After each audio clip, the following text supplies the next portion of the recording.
नमस्कार दोस्तों, मैं अभिषेक संगधार आपका फिर से स्वागत करता हूं। और हम पढ़ रहे हैं अपनी मॉडर्न हिस्ट्री सीरीज में स्पेक्ट्रम का सार। और आज उसी क्रम में ये हमारी अगली वीडियो है। वीडियो स्टार्ट करने से पहले आपसे कहना चाहूँगा कि जैसा कि इस वीडियो का आप टाइटल देख रहे हैं, प्रथम कर्नाटक युद्ध, इस चीज़ को समझने से पहले आपको भारत में जो यूरोपीय आए, उन यूरोपियों के बारे में आपको विस्तार से जानकारी होना ज़रूरी है। इसके लिए आप मेरी जो इसके 4 पार्ट्स मैंने बनाए हैं छोटे-छोटे, आप उन्हें जाकर देख सकते हैं। जिसमें कि हमने भारत में पुर्तगालियों का आगमन, फ्रेंच, डच और ईस्ट इंडिया कंपनी जो ब्रिटिश वाली थी, उनके आगमनों को पढ़ा है। उनसे आप जानकारी प्राप्त करके जब ये वीडियो देखेंगे तो आपके लिए काफ़ी ज़्यादा बेनिफिशियल होगी।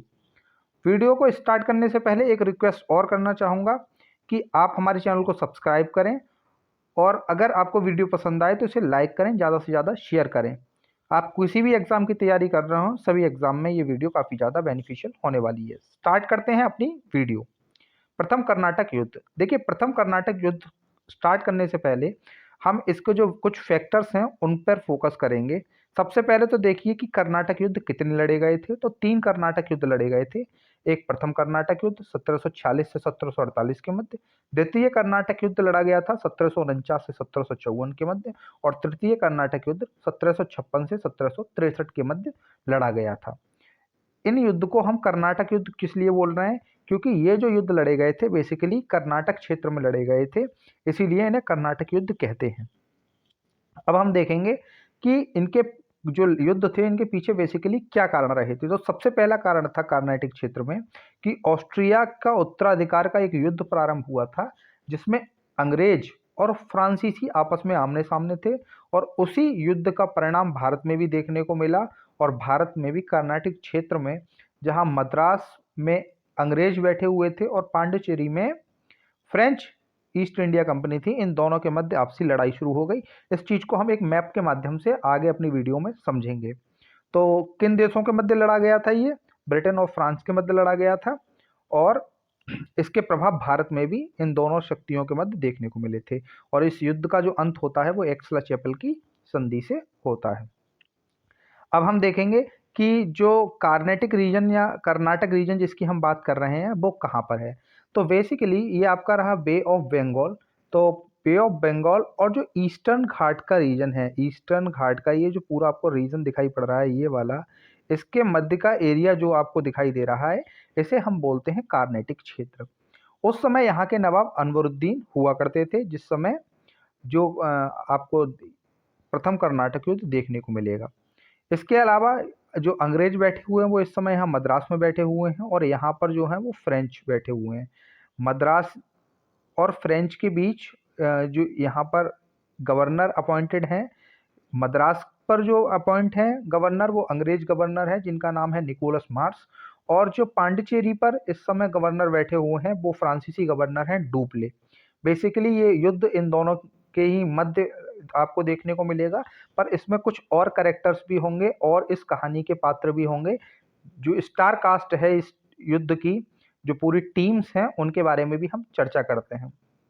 देखिए, सबसे पहले हम देखेंगे कि जो दक्षिण भारत जिसमें हम अभी कर्नाटक युद्ध की चर्चा करने जा रहे हैं, उसमें उस ग्राउंड की जहाँ पर ये लड़ाइयाँ हुई हैं, उस ग्राउंड की स्थिति क्या है वो हमने अभी देखी थी कि जो बे ऑफ बंगाल और जो ईस्टर्न घाट है उनके मध्य का क्षेत्र जो है वो दक्षिण भारत का कर्नाटक रीजन है, और वहाँ पर इन दोनों शक्तियों के मध्य लड़ाई होगी। तो हमने बैटल ग्राउंड तो देख लिया।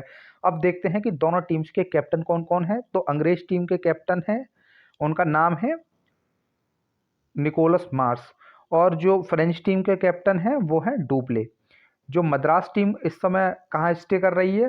फोर्ट सेंट जॉर्ज में बैठी हुई है। और फ्रेंच टीम जो इस समय बैठी हुई है वो फोर्ट लुइस में बैठी हुई है। ठीक है, इसमें एक रेफरी का रोल निभाने के लिए अनवरुद्दीन आएंगे, लेकिन बाद में लड़ाई इतनी घमासान बन जाती है कि रेफरी को भी इस युद्ध में पिटना पड़ता है। वो किस युद्ध में पिटे वो हम आगे देखेंगे। अब लड़ाई शुरू होने के बाद एक वाइस कैप्टन आते हैं इंग्लिश टीम के वार्नेट, और फ्रेंच नौसैनिक सहायता के लिए आएंगे लाबोर्दने। ठीक है, तो ये इन दोनों के वाइस कैप्टन होंगे। स्टार्ट करते हैं अब युद्ध किस तरीके से प्रारंभ हुआ। देखिए, बे ऑफ बंगाल तो आपको यहाँ पर दिखाई दे रही होगी। ठीक है, मैप में ये रही बे ऑफ बंगाल। ठीक है, ये मैप थोड़ा हल्का है। चलिए हम वापस चलते हैं अपने इस मैप पे। ठीक है, इस मैप से ज़्यादा अच्छा समझ में आएगा। तो बे ऑफ बंगाल हमारी ये यहाँ पर है। ठीक है, अब क्या होता है कि 1740 ईस्वी में ऑस्ट्रिया का उत्तराधिकार का युद्ध प्रारंभ हो जाता है और उसी युद्ध के प्रारंभ होने के साथ साथ 1744 ईस्वी में उस युद्ध में इंग्लैंड अपने आप को पार्टिसिपेट करता है। जब इस युद्ध में इंग्लैंड पार्टिसिपेट कर लेता है तो उससे क्या प्रभाव पड़ते हैं कि जहाँ कहीं भी इन दोनों देशों की कॉलोनियाँ थीं, बस्तियाँ थीं, जहाँ इन दोनों देशों के लोग निवास कर रहे थे, वो क्या करते थे, वो भी वहाँ आपस में भिड़ जाते हैं। और इसी क्रम में भारत में भी मद्रास में चूंकि यहाँ पर अंग्रेज अपनी फैक्ट्री इस्टेब्लिश किए हुए हैं और पांडिचेरी में फ्रांसीसी अपनी फैक्ट्रीज इस्टेब्लिश करे हुए बैठे हैं, इन दोनों के मध्य भी लड़ाई स्वाभाविक थी। अब हम देख रहे हैं कि यहाँ पर अंग्रेज जो कैप्टन है वो है निकोलस मार्स, जो यहाँ पर मद्रास में बैठे हुए हैं। उनके पास जो फ्रांस कमांडर हैं डुप्ले, वो एक लेटर भेजते हैं कि देखिए भाई निकोलस साहब, जो लड़ाई आप हमारे दोनों देशों के मध्य यूरोप में चल रही है, अगर हम चाहें तो हम दोनों देश, मान लीजिए आप भी घर से बाहर हैं, मैं भी घर से बाहर हूँ, ऐसे समय में अगर हम दोनों नहीं लड़ें तो क्या होगा कि ज़्यादा बढ़िया रहेगा और आराम से हम व्यापार करके वापस जाएंगे। वहाँ जो भी होगा लड़ाई झगड़ा वो देखा जाएगा, लेकिन अभी तो हम अपने घर से बाहर हैं तो यहाँ लड़ाई नहीं करते हैं। लेकिन ब्रिटेन इस मामले में बहुत चालाक था। उन्होंने देखा कि 1744 में जब उन्होंने लड़ाई में पार्टिसिपेट किया तो उसी समय उन्होंने अपने एक जो वाइस कैप्टन थे, उन्हें बार्नेट जिनका नाम था, उन्हें वहाँ से शिप्स देकर, नौसेना की जहाज देकर भेज दिया। बोले जाओ तुम भारत की तरफ भी निकल जाओ और भाई कोई अगर तुम्हारे कैप्टन जल्दी आउट हो जाए या कोई ऐसी विपरीत परिस्थिति आन पड़े तो भाई जाके वहाँ पारी संभाल लेना। बार्नेट जो था वो शुरू से हिटिंग के मूड में था। उसने कहा कैप्टन आउट हो या ना हो, अगर मुझे स्ट्राइक मिली तो मैं जाकर फ्रांसीसियों की धज्जियां उड़ा दूंगा। भैया घटना यहीं से शुरू होती है। बार्नेट आया बे ऑफ बंगाल में और इसने आते ही क्या किया कि इसने जो निकोलस मार्स थे उनसे नहीं पूछा, जैसे ही स्ट्राइक इसके पास गई इसने फ्रेंच नौसेना के जहाजों को डुबो दिया। जब निकोलस मार्स ने बार्नेट ने फ्रेंच नौसेना के जहाज़ों को डुबो दिया तो डुप्ले जो था वो बोला यार मैं तो सोच रहा कि जो हम सीधा टेस्ट मैच खेलेंगे, आराम से सिंगल डबल लेंगे और व्यापार करके यहाँ से निकल लेंगे अपने देश के लिए। लेकिन जो बार्नेट आया इसने तो हिटिंग शुरू कर दी, हमारे बॉलरों की धज्जियां उड़ा दी। इन्होंने कहा कि चलो हम भी इसका जवाब देते हैं। तो डुप्ले ने ईंट का जवाब पत्थर से देने के लिए अपने एक जो वाइस कैप्टन थे लाबोर्ड ने, जो मॉरिशस में बैठे हुए थे, उनसे कहा, बोले भाई साहब ऐसा है, यहाँ पर बार्नेट हमारी जो है वो खाल खींच रहा है, आप जल्दी फटाफट आइए और हमें बचाइए। तो लाबोर्ड ने मॉरिशस से निकल जाते हैं और पहुंच जाते हैं यहाँ पे। और इतना भयंकर इन दोनों में लड़ाई होती है कि जो डुप्ले है वो मद्रास को कैप्चर कर लेता है। मद्रास में एक जगह है, मद्रास को कैप्चर तो अभी नहीं कर पाता है, बल्कि वो कैप्चर कर लेता है इनका जो फोर्ट है यहाँ पर, फोर्ट सेंट जॉर्ज को कैप्चर कर लेता है। कौन कैप्चर कर लेता है? पांडिचेरी में बैठे हुए फ्रांसीसी इनके फोर्ट सेंट जो जॉर्ज है उसे कैप्चर कर लेते हैं। अब जब अंग्रेजों का फोर्ट सेंट जॉर्ज चला जाता है तो ऐसी स्थिति में अंग्रेज अब परेशान हो जाते हैं। भाई ये इनका यहाँ पर मद्रास में मुख्य व्यापारिक केंद्र था और फ्रांसीसियों ने इसे कब्जा लिया, तो भाई अब क्या करें? तो ये जाते हैं जो कर्नाटक क्षेत्र के नवाब हैं उनके पास। बोले नवाब साहब, और कौन थे मैंने आपको बता दिया। तो नवाब इस समय जो बैठे हुए हैं वो अनवरुद्दीन बैठे हुए हैं। बोले नवाब साहब ऐसा है, हमारी हेल्प करिए, आपकी टेरिटरी में जो है हम आप व्यापार कर रहे हैं, आपने हमें व्यापार में बहुत सारी रियायतें दे रखी हैं, छूट दे रखी हैं, हम आपको इतना टैक्स दे रहे हैं, लेकिन वहाँ जो डुप्ले साहब आए हैं उन्होंने तो हमें जीना हराम कर दिया है। तो अनवरुद्दीन बोले अच्छा तो क्या किया जाए? बोले ऐसा है, उनसे ये कहिए कि आप जो है वो कर्नाटक क्षेत्र में, ये जो कर्नाटक क्षेत्र आपको हम दिखा रहे हैं इसमें लड़ाई ना करें, ठीक है?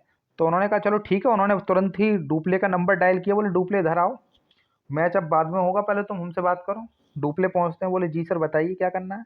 बोले ऐसा है, देखो आप जो है पांडिचेरी में शांति से बैठो, मद्रास में अंग्रेजों को शांति से बैठने दो, सही है, और जो फोर्ट सेंट जॉर्ज है उसे छोड़ो। उन्होंने कहा ऐसा है, डुप्ले बहुत ही कूटनीति में बहुत ही ज़्यादा चतुर व्यक्ति था। उन्होंने कहा कि भाई रेफरी साहब को ही अगर मैं अपनी टीम में बुला लूँ तो कैसा रहेगा।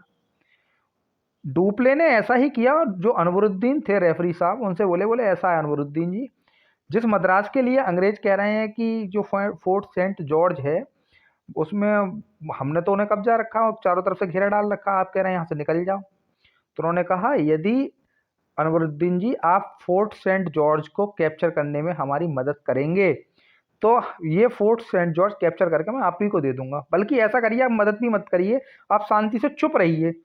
जो इनकी हम लाबोर्दने और मैं मिलकर इनकी जो मद्रास में टीम बैठी हुई है, इस पूरी टीम को निपटा देता हूँ। तो वही हुआ। अनवरुद्दीन जो थे वो क्या था, उन्हें जब दिखने लगा, बोले यार पूरा मद्रास मुझे मिल रहा है, तो मैं फालतू में यहाँ पर क्यों इंटरफेयर करूँ। और इसी क्रम में अनवरुद्दीन जो है वो साइलेंट हो जाते हैं और डुप्ले जो है वो मद्रास को जीत लेता है। जब डुप्ले मद्रास को जीत लेता है तो यहाँ के चूंकि ये नवाब थे अनवरुद्दीन जी, ये कहते हैं, बोले भाई साहब आपने प्रॉमिस किया था कि अगर हम साइलेंट रहेंगे अंग्रेजों के खिलाफ आपकी लड़ाई में, तो आप हमें मद्रास को गिफ्ट कर देंगे। डुप्ले बोला, बोले भाई साहब वो कस्में वादे प्यार वफा सब बातें हैं, बातों का क्या। बोले वो तो बातें थी। बोले अच्छा, ऐसी बात। बोले जंगल में रहकर तुम मगरमच्छ से वैर कर रहे हो, मतलब मेरे कर्नाटक क्षेत्र में तुम व्यापार कर रहे हो, मुझसे उलझ रहे हो।